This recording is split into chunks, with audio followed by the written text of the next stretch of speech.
How to add friends in Invincible guarding the globe. Hi everyone, welcome back to another video from Crazy Gamer.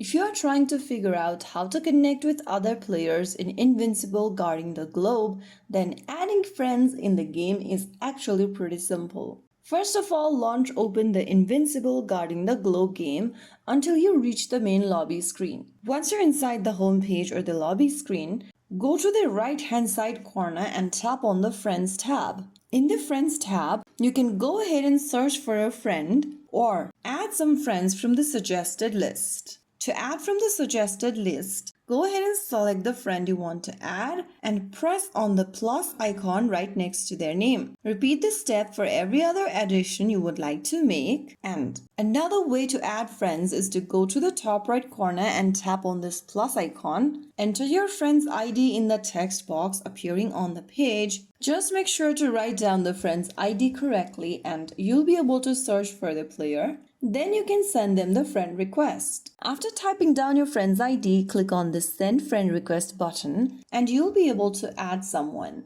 So that's how you easily do it. Once you are done adding the friend, you'll be ready to team up, share your rewards, and enjoy the game with your friends. If you found the video helpful, don't forget to like, share, and subscribe to our channel. I will see you again in the next episode. Stay tuned and thanks for watching.